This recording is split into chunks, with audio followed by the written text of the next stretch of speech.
I'm going to try some canned Chinese food. La Choy chicken chow mein. This stuff has been around for a long time. In fact, they were formed in 1922 by a Korean entrepreneur named Ilhan Smith and Wally Smith. And it was in Detroit, I believe. They have been purchased by a company called Conagra. It is headquartered in Chicago, and the plant where they make this stuff is in Archibald, Ohio, from what I read. I've never had this, even though it's been around since I was a kid. There used to be TV commercials all the time advertising it. So I thought I would try it. For a can like this, we have 90 calories per serving, and according to this, there's about 3 servings per container. Up here, you have the gravy and the meat, and here's the vegetables. So you heat this up and you stir in the vegetables. These are crunchy chow mein noodles, but I also have some rice cooking. So I'm going to eat it with rice and, of course, give it a good dousing of soy sauce, like I do with most of my Chinese food. I like Chinese food. I like spicy Chinese food. And one of my favorite Chinese dishes, or at least American Chinese dishes, is Kung Pao chicken. Now, when you go to a Chinese restaurant in the U.S., it's most likely not going to be close to the food that is actually available in China. It's Americanized Chinese food, from what I understand. So I'm going to cook this, and I'll be back to try it and see how it is compared to other restaurant-style, American-style, or American-based Chinese-style food. Not Choy makes Chinese food. Swing American. Think of it. Here's the top can, the gravy and the chicken meat. After heating up the gravy and the chicken meat for a little while, I poured in the contents of the can, which appear to be noodles, carrots, little pieces of corn. Haven't stirred it up yet.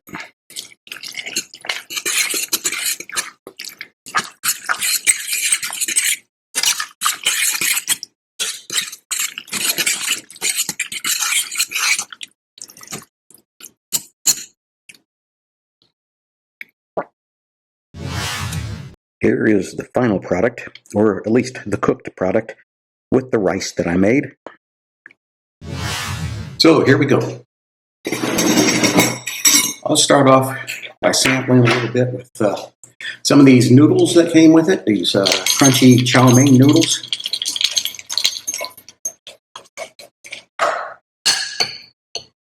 And a couple of spoonfuls.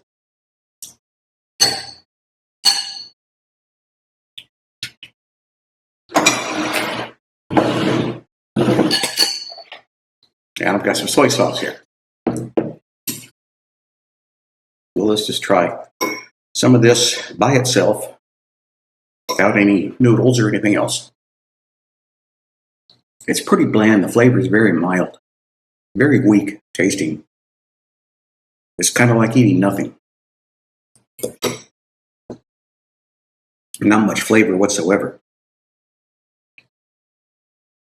A far cry from the Chinese food that you get in a restaurant. And the noodles don't help. But maybe soy sauce will.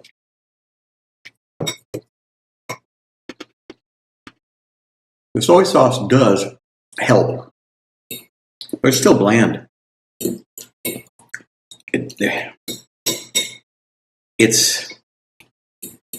It weaks. It needs some seasonings or spices or whatever they put in Chinese food to make it better. Maybe MSG. Maybe I should see if I have any MSG and add that. I think that would help, because that would make it a bit saltier. The soy sauce, it makes it a little bit saltier too. It's got a hint of flavor that you might get in a Chinese restaurant. A very mild hint. But all in all, it's bland. Marlini taste to it. And it's probably that way as to make it so that you can season it any way you want, especially if you're going to feed it to children who are real picky. It's a cheap meal. For this was $2. The can and the gravy on top was $9. And the soy sauce here was $2. So $11, plus another couple of bucks for soy sauce was the last. Yeah, you could feed a family, maybe. You might be able to feed a family this for $11 for a meal. Because kids aren't going to eat a lot. And you just probably won't want to eat a whole lot after eating a bit of it. Well, rice is cheap too, though. So that would be filling as well. You make it with rice. Another buck or two for the rice. So that's my review for La Choy Chinese chow mein. Or I should say, La Choy chicken chow mein. It's not great. It's bordering on bad. I would say it's poor. Especially if you're expecting Chinese food. If you're not expecting something that tastes like Chinese food, then it would be better. But if you're expecting some Chinese flavor, Chinese type food, you're going to need some soy sauce, maybe some MSG, and that will improve it quite a bit. And here it is mixed with rice. No noodles, or no crunchy noodles. The crunchy noodles are kind of bad. So we'll just see how this chow mein goes with the rice. Also, there's no soy sauce in here yet. Oh, that's bland. You know how rice tastes. Rice tastes like nothing. And that's what this tastes like. Nothing. Douse it with soy sauce. It's kind of difficult to eat. I think that after eating a couple of platefuls of this, I won't want any more because it's so plain. But the soy sauce helps out a lot. It's still plain, still bordering on bad. But the soy sauce gives it a little bit more tolerance. So there you go. That's it. I don't recommend it.